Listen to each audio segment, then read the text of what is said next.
And, you and I both know that if we wing it in a room and we get shut down or we're wrong, people remember that the black person in the room was wrong. Yeah.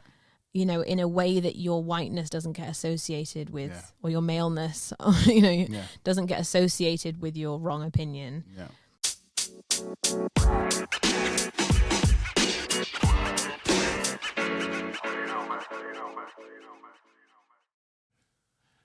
Hi Ella, how are you? I'm really good, thank you. How are you? I'm good. Sorry, we're a bit giggly because we just had to stop the recording, so I forgot Ella's name. Which is good that we're doing this episode about us kind of sharing who we are and getting to know each other, because maybe in that way I'll remember your name. Yeah, hopefully. I mean, it's 4 letters, so yeah, it tends to be easily rememberable. It wasn't far off. Ella. I have an ex called Emma, so I like to tell myself that they're extremely far apart, completely different names. They are completely different. I don't know what I was thinking. Totally different. Oh my God. I've got loads of questions to ask Ella. Although we've done loads of talking in the past, I'm really excited to learn a little bit more about you. So yeah, there's that thing, isn't there, of like, even with friends, sometimes you don't ask the kinds of questions that you ask in an interview, and so sometimes you get like a kind of quick intimacy by having this kind of conversation that you don't always get even when you've known people for months or years. Well, it would be weird if we sat down for dinner and I was like, right, let me just get this list out. Tell me about your childhood. Let's talk about your trauma. We're not going to talk about my trauma too much. Yeah, I mean, it might come out. There's no reason why we can't. So let's get going. What do you do? And how did you end up doing what you do? In a work sense, I work primarily as a DEI consultant. So I set up a business called Ardent back in early 2022. And that came about really because I'd been working in tech for a decade or so, which is where you and I met. Yeah. And I'd done a load of different roles in the tech company that I'd kind of grown up in, and I'd done a load of different leadership roles. And I had the opportunity whilst there to kind of move laterally from commercial leadership, which is what I'd been doing my whole kind of career life, basically, into DEI and into talent development. And that was what felt much more like a kind of calling to me. And that was kind of what set me in the DEI direction. And unofficially, I think I was doing a lot of this work for a long time. Yeah. But that was kind of the official move, was maybe 7 or 8 years into my tech career. I got the opportunity to do a DEI role internally, and then I transitioned out and set up on my own. It's quite an unusual move. And it's not often that you hear someone saying that they went from kind of the commercial side of a business into like the people side of a business and HR side of the business. So it's really interesting. You said it's like your calling. What was your call? What do you feel like kind of made you and allowed you to have that jump over? Because it's a completely different set of framework that you're working against.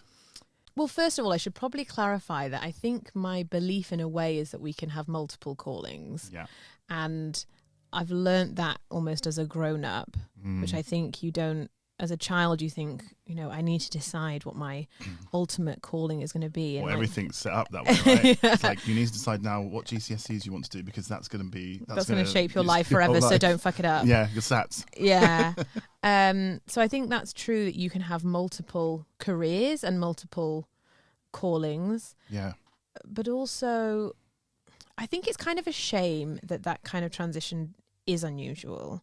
So I get that a lot when I speak to people, and I think what I don't like about the kind of working world is the pigeonholing of kind of whole complex people into quite specific paths. Yeah. And once you've gone down a path, you can't get out of that path. And, once you've been an account manager and a senior account manager and a head of and a director of, you're a revenue person now. And it's like, that's just it.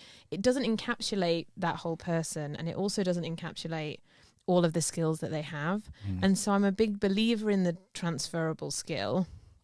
so much stuff I learned in commercial leadership is directly relevant to the work that I do.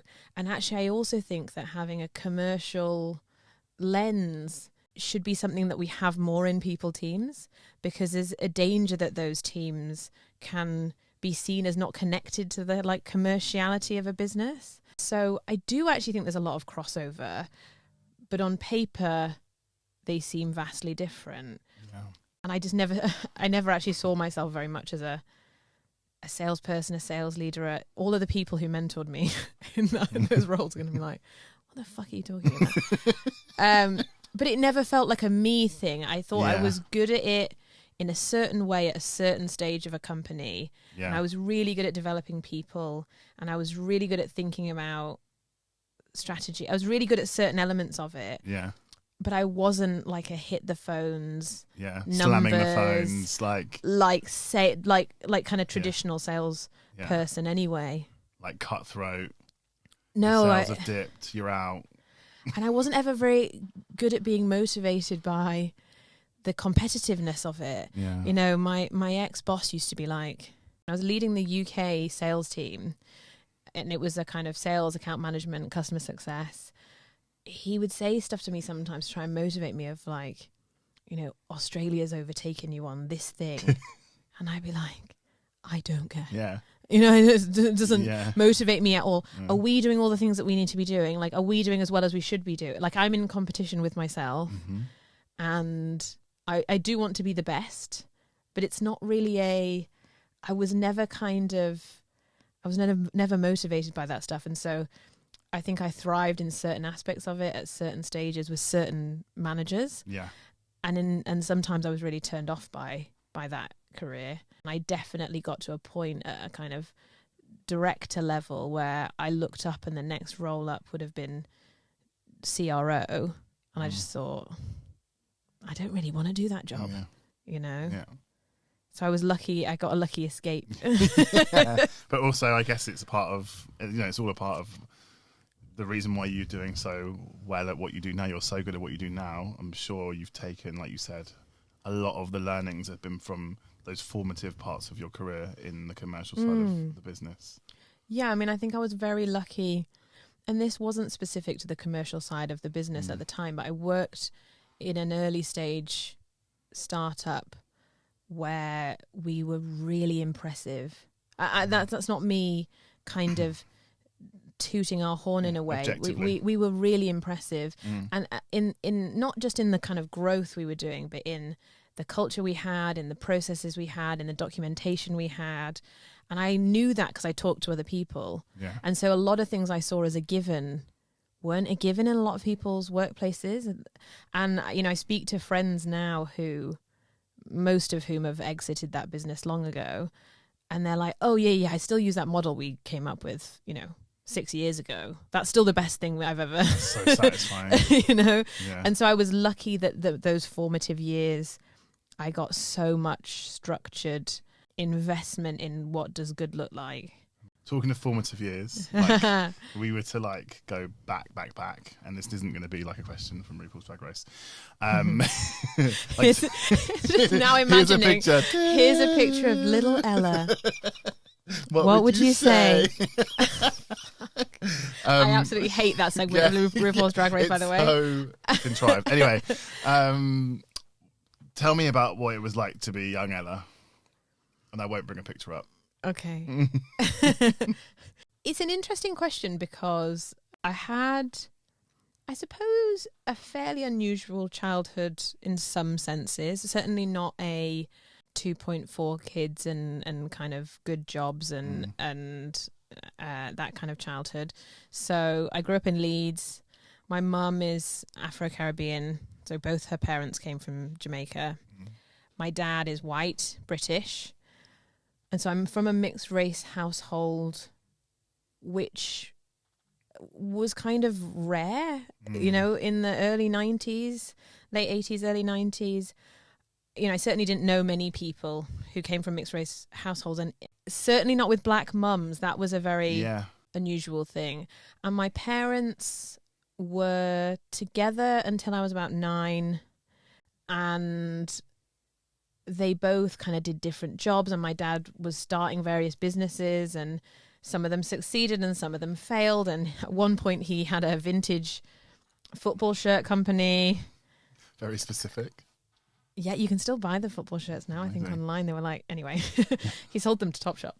And my mum did different careers, and she was quite a young Caribbean mum. Yeah. So she was strict, but also really young. And I'm the eldest of three, and my brother is 4 years younger than me. So I had 4 years of being young Ella, having parents who were together, and not having any siblings. And I don't really remember that period, but it was probably good. It's kind of when most people form their first memories like around 4 or 5, isn't it? Yeah, I think so. I suppose, but I had a lot of volatility as well. There was a lot of volatility. There was a lot of change. We didn't have a lot of money. And so I think a load of those elements have absolutely impacted how I operate now. I was lucky in some senses that I think both of my parents are quite creative. They're both kind of interesting people. They're both quite open people. They met because my mum was singing in my uncle's band and my dad was doing the photography for it. And he kind of ran magazines in Leeds Culture magazine. So they kind of had all of this creative. They were what we would call creatives now. Yeah, I would say in many senses. So there are a lot of things from my childhood that I take for granted. Yeah, there's an openness of spirit, I think, that I take for granted. But there was also, I think, in some senses, a lack of stability, and that is partly, I think, why I feel like I've been a grown up for a long time, including during my childhood. Yeah. And I mean, this is maybe a silly question to ask, but do you feel that's shaped you in a has that shaped you as a leader, as the way you've approached your approach to work, your approach to life? It's interesting. So as a therapy exercise, my therapist asked me to ask my stepmom what I was like as a child. Interesting. And it's really interesting because she's a step parent, right? Yeah, I was going to say. And a lot of what she said, because I remember that as a child, I don't remember it from an adult's perspective. Yeah. A lot of what she said resonated definitely with how I operate. It was very like, I got on with it. I did my work. I got good grades. I didn't need anyone to ask me to do my homework. My brother and sister always came to me for advice. This isn't necessarily a healthy thing, but I've got a pseudo-parental relationship in a way with my siblings. Yeah. Partly, I think, because of this age difference. They're 18 months apart and I'm 4 and 5 years older than them. Similar. But also, I think because there was so much volatility going on with the adults that I think I became a semi kind of parental figure. Yeah. So that definitely has impacted how I operate now, how much pressure I put on myself to succeed, how much responsibility I think I have to take in a situation, all of that kind of stuff. Yeah. And it's the kind of things that you do. No one teaches you how to be like that, right? That's your reaction as a child based on the environment you're in. You just do it, right? And there's no like template. It kind of goes into your bones. And so, therapy is an interesting thing because you try and spend a lot of time unlearning some of the stuff that feels like it's just you're like, is this just my personality or is this a learned behavior thing? And like a lot of my kind of perfectionism, I think, came in then. I think a lot of my people pleasing came in then. I think also when you have at least one parent who's a strict Caribbean parent, there is sometimes a difficulty that follows you into adulthood, which is around like colouring outside the lines, How did that translate to kind of moving to London, especially as a black woman with the environment that you've grown up in? Like, what was that transition like and what made you make that leap? Why did you come to London? It seemed like a given to me to come to London. Yeah. I can't remember making the choice. So Leeds always felt small to me. And to some people, Leeds is big. It's a fairly major city of, I think, around 1 million people. It's not small. It's not a village, but it felt small. And I think it always felt fairly small. Yeah. And so I had this dual thing. I think a lot of Northerners in London will relate to this, of like, when you're a Northerner, you feel so proud to be Northern, but like, I would not fucking move back there. So there's that. I can't imagine not being from there. Like, there's a kind of sense of pride around that in some ways, but at the same time, it felt small. It's interesting how you assess things with hindsight. I think if you'd have asked me at the time, I wouldn't have said I struggled until that point. Yeah. But with hindsight, I think I was struggling with the constraints of what I felt it meant to live in Leeds and to live in Yorkshire, I think. And if you don't know those as constraints because you haven't experienced anything different, you don't know what the opposite looks like. Exactly. And so I don't think I was super aware at the time, but I'd been existing in mostly all white environments for a really long time, and I didn't have much diversity of friends, not just demographic diversity, but like diversity of outlook or expression. My aesthetic has changed a lot since I moved down, and that's partly because that's what London does to you. Yeah. And so I think I was probably yearning for lots of those things, but I'm not sure I'd have had the language for it at the time. And I feel deeply like a Londoner now, whilst I also feel like a Northerner. Yeah, you don't have to pick, right? No, it's both. Yeah. What if you hadn't moved to London, what do you think you'd be doing now? Oh God. That's a good question. I think I'd have moved somewhere. I think if I wasn't in London, I'd be in Manchester, or I can't imagine still being in Leeds. There was something about, I don't want to sound dramatic, I don't think I needed to escape, but there was something I needed to break away from. Yeah. And any kind of friends or contacts that I've still got in Leeds are married and they've got kids, and that all started much earlier. Yeah. I also think being queer and finding your people in a smaller place. Obviously, there's a thriving queer community in Leeds. It's a big city, but there's just less. It's just smaller. Everything's smaller. Yeah. And so I'm not sure what I'd be doing, but I think I'd be living what would feel like it would feel like a smaller life to me. Yeah. Which isn't to insult that type of life. And it's all about what you need, right? What you need to feel fulfilled. And actually, that if you don't have those needs, you have different types of needs, being in that smaller environment might be exactly what is required. But when you might have other needs, you need to go and seek those. Yeah. I think what it felt like to me was that there was one way of being. There was one way of presenting yourself. There was one way of dressing on a night out. There was one way of interacting. There was one way of living. And so when I think about, my friends now, different places in their lives, in relationships or in open relationships or single or married with kids or, there's a lot of different things going on. When I think of Leeds, I think of this would have been the path. And I would have either been on that path and probably not super happy, or outside of that path and feeling ostracized from it. Yeah. Which wouldn't have been good. No.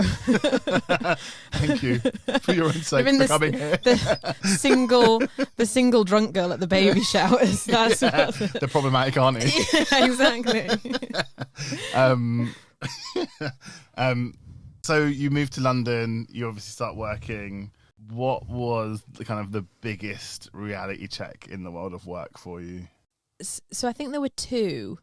I've made a massive assumption that you started working in London and that you didn't work in Leeds first or anywhere else. Well, so in short, I went to Manchester. I graduated. I moved back home. And so there was a period of, it was only months, but there was a period of months where I was living back home, applying to jobs in London, coming down to London for interviews. And I did that whole thing that lots of young women seem to do, which is like apply to Vogue. Because I had that idea. I had a weird interview at Vogue.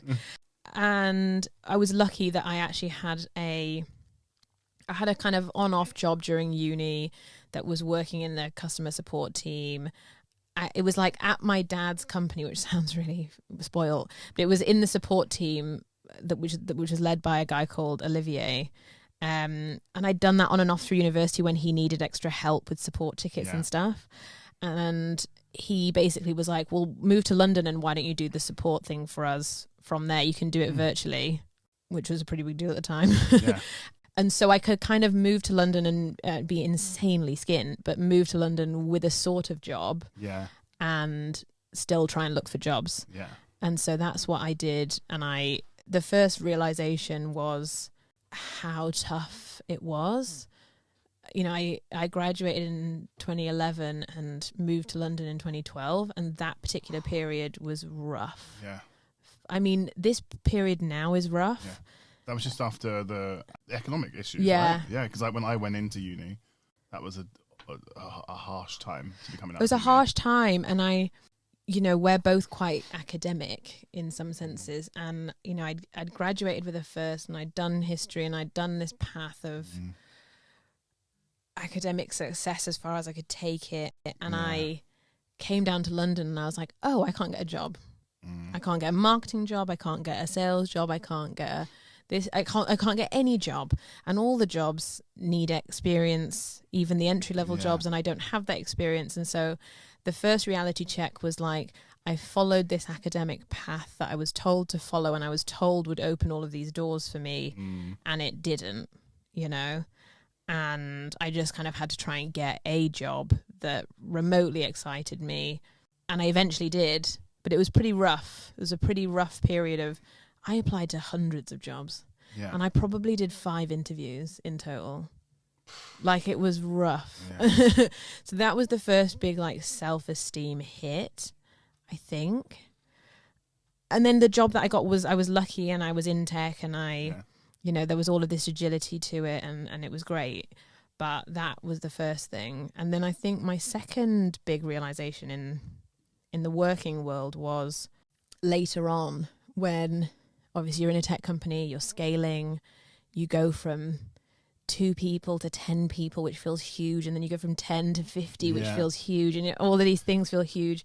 And then we got to a stage, I think it was around Series B fundraising, and the kind of investment that came in, and the leadership hires that were made at that particular point in time. Changes very quickly. And that changed the culture significantly, but it also, I had been kind of excited until that point, because I thought, we've been bootstrapping it, and we've been hacking stuff, and we've been, building the rocket and all of that kind of stuff. And it's been messy, even though I think we did things really well.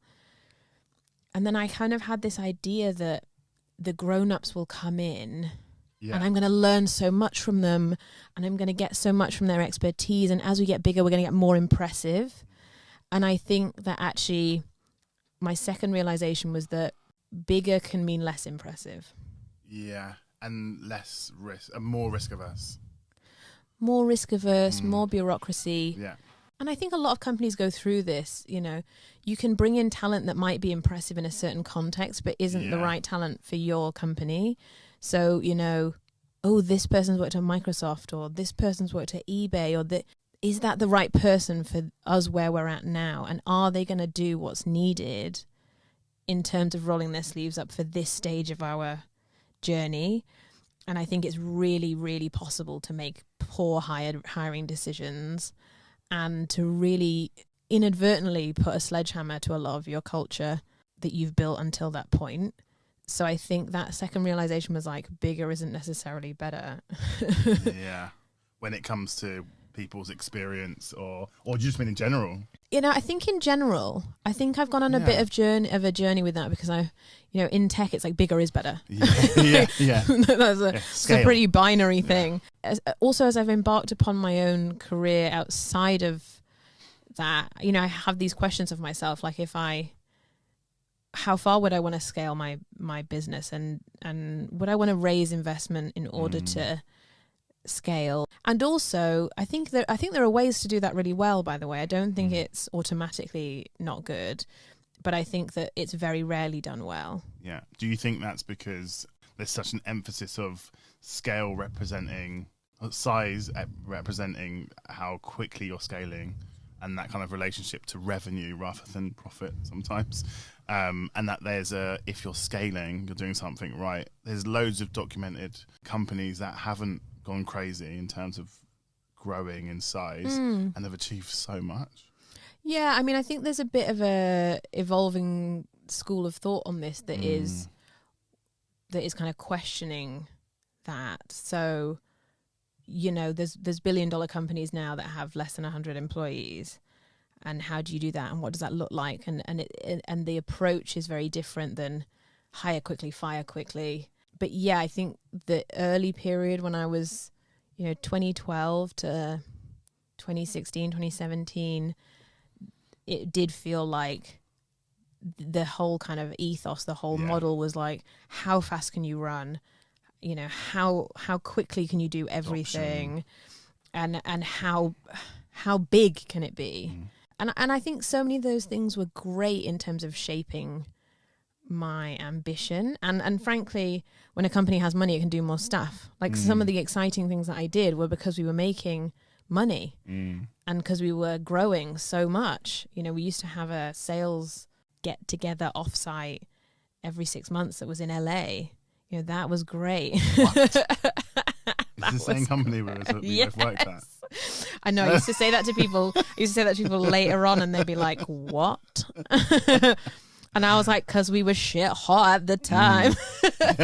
Yeah. So I don't want to kind of poo-poo it too much, but I think that there was a definite realization at a specific point in time that was, oh, I really thought that now that we have this investment and now that we've made these hires, we're going to be more impressive, and it didn't necessarily happen exactly as I thought it would. Obviously spending so much time in one company, which it sounds like was a great experience, kind of maybe more of a lighter question. I want to know what the dumbest thing someone's ever said to you. The real answer to that question is probably not something I can say on here because it will be obvious who it was. Yeah. But I think... It was me, wasn't it? It was you. It would be fucking You're awkward. like, episode 2. Let me bring up a clip. Cut that out, Kieron, but I'm going to play it back now.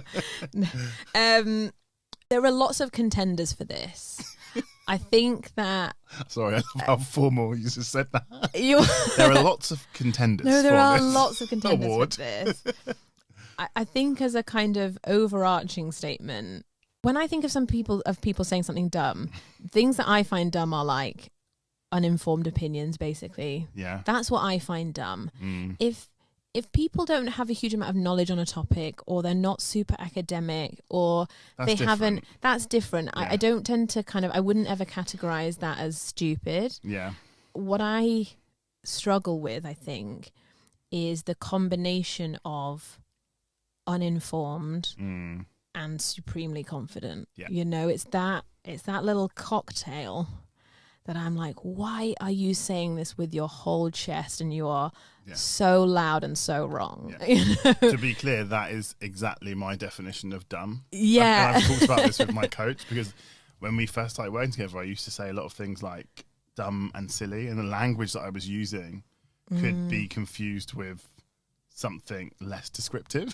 Yeah. But it's those kind of things that's exactly my definition. Sorry, I've interrupted. No. And so it's that specific combination. And so, how that often translates into DEI work is that people will say, I completely understand what it means to be X. Mm-hmm. And you're like, you 0% understand that. Like there's no universe in which you understand that.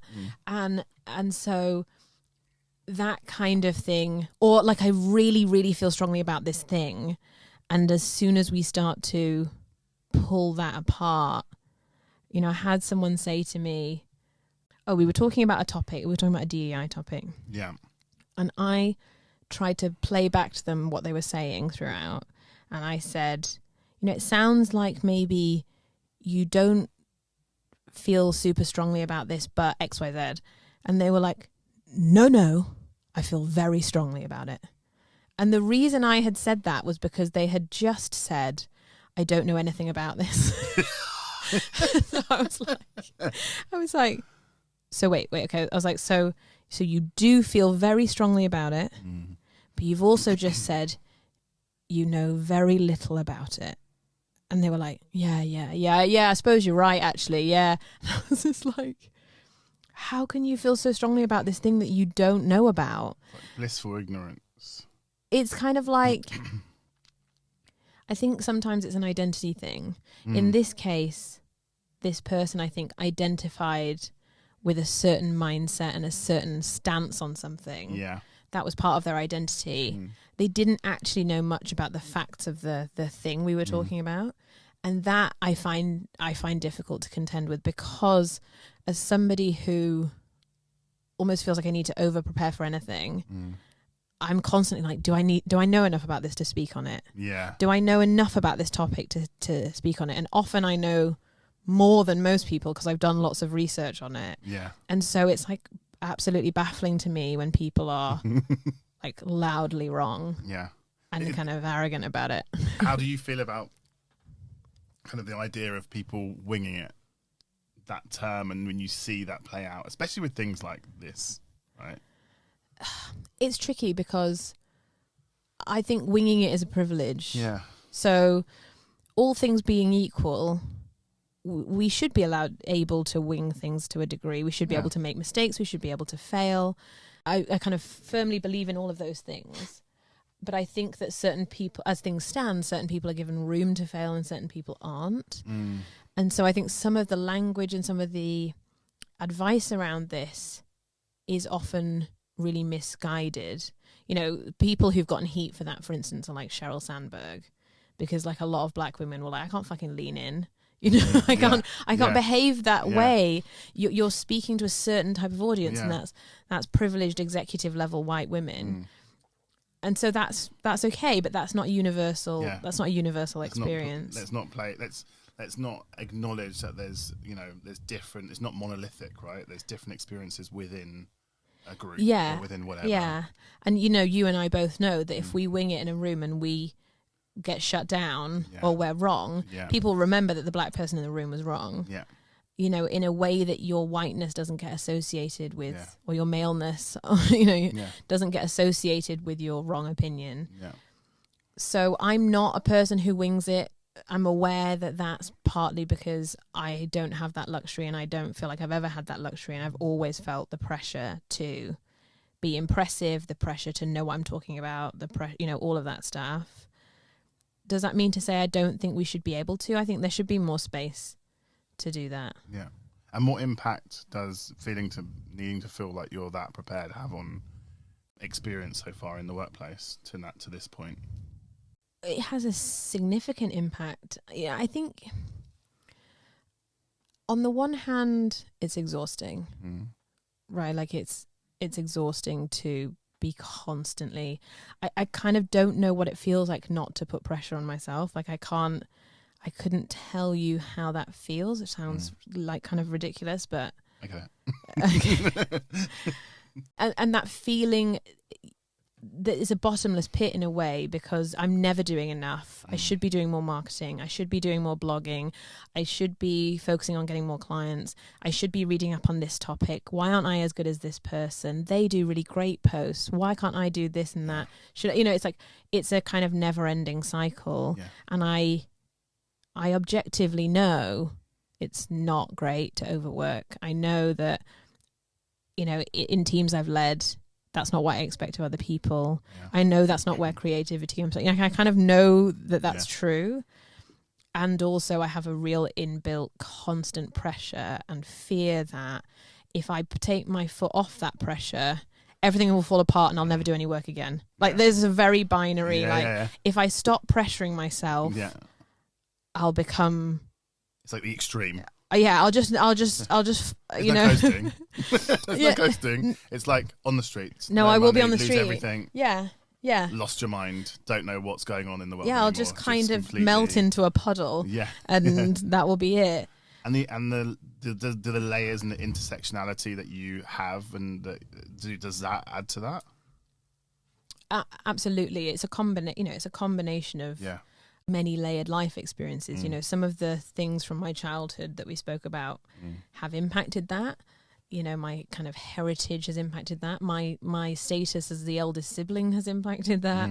But also the existing at various intersections means that a lot of the time you're used to existing in rooms where people don't understand your experience, or they take for granted what you should already know or what you should already have been able to achieve or make assumptions. Yes, so I'm very used to that, and what that creates is a culture, whether it's explicit or not, we expect certain people to be over prepared. So I can't not be affected by that. Yeah, of course. How do you think your life experiences kind of has impacted what you do now? So working in a space like the one I work in, I think once I moved into DEI more formally, it was the first time that I really felt in an explicit way my identity was part of the role. Yeah. I'd never had that before in that same way. Really interesting. And it was and it remains a really unusual experience and a really difficult one to navigate. It's part of your brand. It's part of my brand. And I hate using that terminology, but it's kind of like, but that's also naughty, because it's like, do I want that to be part of my brand? And I don't want to mine that or weaponize it. But at the same time, it's an extremely relevant part of my work. So, if you're getting a person, a DEI expert who is trans to come and speak to you about trans issues, they are speaking about their personal experiences. And you wouldn't get a non-trans person to do that.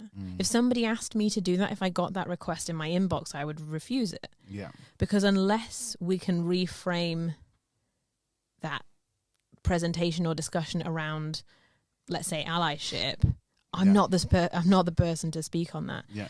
And so my kind of experiences in life, from the perspective of being a woman, from the perspective of being a person of colour, from the perspective of having immigrant grandparents, from the perspective of being queer, are inherent to the work I do. Yeah. Which isn't true when you're doing commercial leadership, right? No. It's not true when you're doing... It plays a part in maybe how you do and how you approach things. Yes. But it's not the whole thing. It doesn't play as big a part. No, obviously I was aware that I was one of the only women leaders at, I was aware of those things, but it's not inherent to it. Yeah.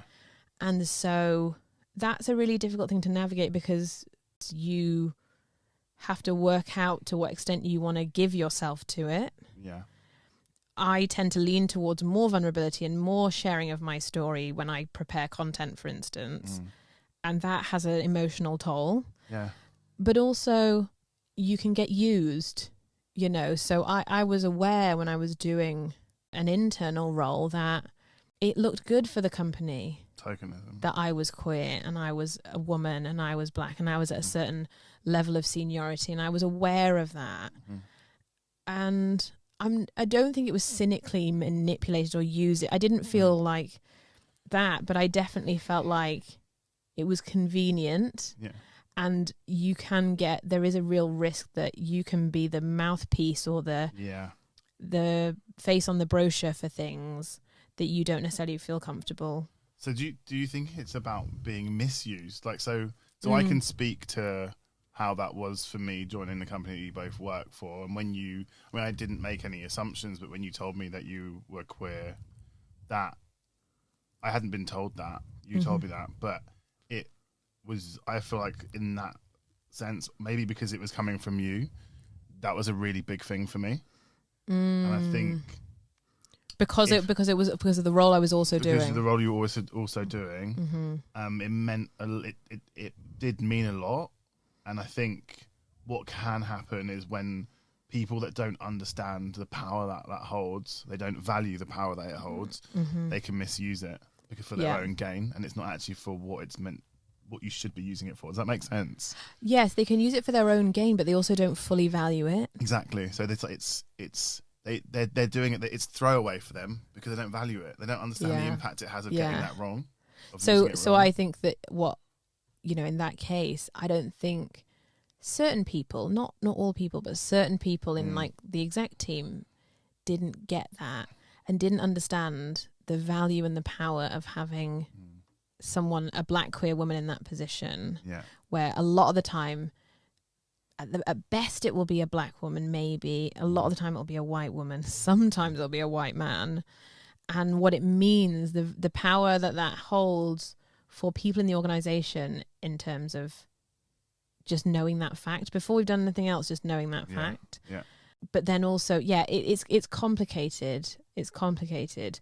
But I mean, I think my life experiences as well of being very used to existing in white spaces have both helped and hindered me in...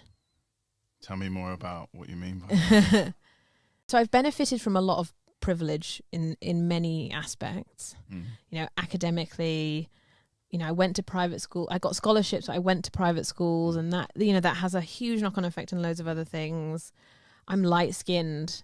You know, I sometimes think about whether my mum would have succeeded in the same way, or given the opportunities that I was given, or how much more she would have had to code switch than me.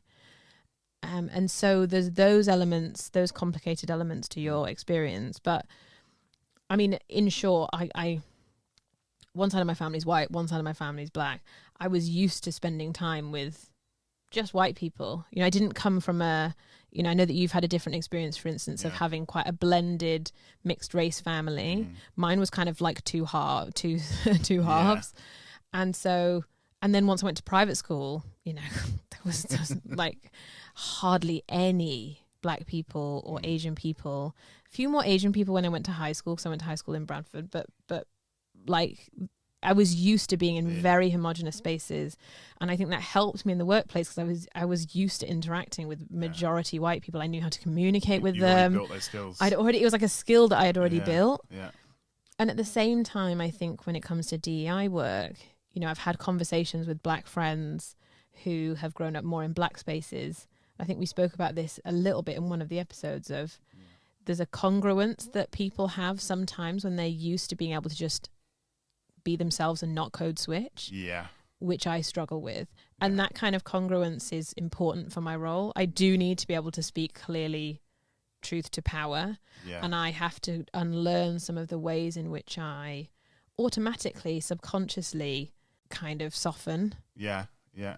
Living your truth in the workplace, and we've done a whole episode on this, right? So let's not go, we don't need to go too deeply into it unless you want to.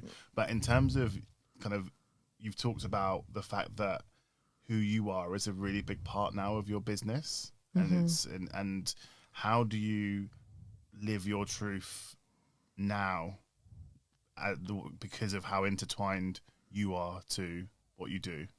So before running my own business, there was always an element that I was on someone else's mission.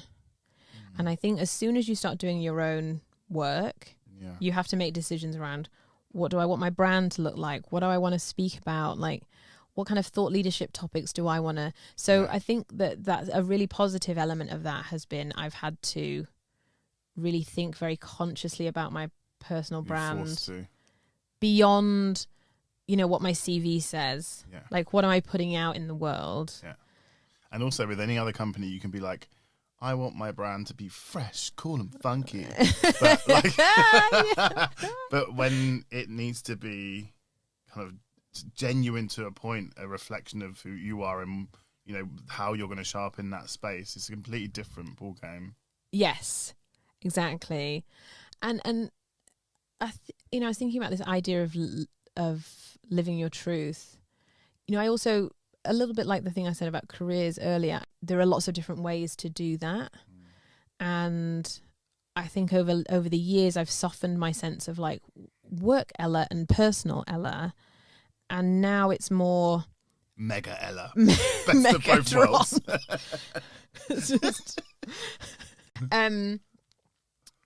But now it's more actually, there's the me when I'm in this room with you, which doesn't have to be professional or personal. It's kind of a blended version of the two. And it's also authentic, but it's still a different me than the me I am with my siblings. And it's still a different me than I am on a prospect call. And what I'm trying to do at the moment is show up authentically in all of those spaces, even whilst acknowledging that that's going to look different. Yeah. When we talk about authenticity, we're told that, you know, it needs to be the same everywhere. Well, my concentration in a car isn't the same way I concentrate doing something else. It's not the same way I do. Like, I don't know where that notion has come from. Yeah, exactly. It's weird. What would you say would be, you're obviously amazingly successful, and I called you a diamond earlier because I really meant that. But what do you think that your biggest achievement or proudest moment has been? So I said to you before we started recording that I find this question hard. Yeah. Which you could probably psychoanalyze in and of itself. I struggle when people call me successful. Yeah. I don't know what that means. I don't know what that looks like. I have an inbuilt people will say, oh, you're doing that thing now. And I'm like, yeah, but I'm not doing this thing. It's also massively subjective. Well, it's hugely, of course, it's hugely subjective. Yeah. And I am trying to unlearn my quite binary view on that. I initially thought that I would talk about my degree here, and I think that's the obvious thing I go to, because it's like it's binary, right? It's like a result. Yeah, I was going for this. I was going for this result, and I got that result, and I'm super proud of that. And it was hard, but I think that the reality probably is the thing that I've done best is I've mentored and managed and coached a lot of people who've become very successful. And I think that I'm proudest of that. Yeah. Well, there's two aspects to that. I'm proud of the fact that I've mentored some people who, or managed, and in some cases coached more kind of informally, some people who have gone on to do some great stuff. And that's in a very professional setting. But I guess I'm also proud of the fact that a lot of those people I'm now friends with. Yeah. And so I'm quite pleased with the ability this took a while, but the ability I've had to kind of juggle that, me going from like your boss to being your friend. Yeah. And even just being a colleague to a friend. Yeah. Or like navigating some of those relationships, I think I've done relatively successfully. Amazing. What's the best advice you've ever been given? I was really lucky to have a leadership coach for quite a few years as I was kind of taking my first steps into leadership and beyond. And that was an investment that business took. And I think that was a great thing that they did. And she's now also a friend. And she said something to me once, which I kind of go back to again and again. At the time, I was a manager and we'd had a couple of acrimonious leavers in the team for whatever reason. And I was taking it very hard. And there was like Glassdoor reviews that were like nasty and quite personal and quite nasty. And she said, I'm going to absolutely bastardize what she said, but basically her advice was, there's always information in feedback that is useful, that is going to tell you something, but it's very rarely what the feedback says. Read between the lines. Yeah, and so we talked in that example. We talked through, that situation with that person who'd left and the things that they'd said, and talking it through, we realized that the information and the feedback that was like rich information was, we didn't have enough structures in place and we weren't training people well enough. Yeah. And because of that, they weren't getting the support they needed. And when they left and because they weren't performing or whatever, they were throwing that at the nearest possible person, which was me. Yeah. And that didn't mean to say I was doing a shit job, but it also didn't mean to say that I was a perfect leader yet. And I have a tendency to take feedback hard. Like negative feedback really personally. It takes me a long time to get over the emotional feeling of failure. Yeah. And that's come up again and again of, okay, what's the actual information here? Somewhere in this feedback is information. The objective. Yeah, well, there's probably not a way for me to be objective about it. I'm not telling you to do that, but I'm just I'm kind of. But it's like that kind of. it's enabled me to a degree to approach those kinds of things with curiosity. Yeah. Because it's like, what's the information I can mine from this? It's not what the person said to me in this nasty email. It's beneath that. And, you know, I had a situation with a client that I did a one-off piece of work for, and we did loads of prep together. I got them to sign off at each stage. You know, it was really clear. And then we did this, you know, our workshop or whatever, and they came back to me with this kind of quite personal email that was basically like, you didn't do a good enough job on this, and we got some bad feedback about it from it. And I was like, you know, I completely crumbled. I was like, I don't know what I'm doing. I'm terrible. I'm shit at my job. I kind of fully spiraled. And then I was able to, I actually spoke to the Ruth, who's the coach, like, on the phone in tears. And we had a whole conversation of what is the feedback in here. The feedback isn't, you know, I was going, I'm not very good. And she was like, is that true? Which is such a powerful question. Is that the reality? Is that true? And I was like, I don't know. You know, and she was like, okay, what's the feedback here? There is feedback here. And the feedback actually, now that I've calmed down from that, it was a while ago now, was actually, could I have taken more control of the process in the planning stages and pushed back on some of the things that they were saying? Was I too open to involve them in the process, and should I have taken more control? There were these kind of various steps in the process where I could have tightened things up. Yeah. I don't think that means the session was bad, but I think it means I gave them room to kind of hit me back with that. Yeah. Because what had clearly happened was they'd not communicated what it was about to their people. And even though we'd planned it between us, there was a miscommunication that happened at that point, and they kind of threw that back on me. And so anyway, that's the advice. So what's something you no longer tolerate? In a personal sense. In general, whatever. Friends that don't have my back, which I learned the hard way. Yeah.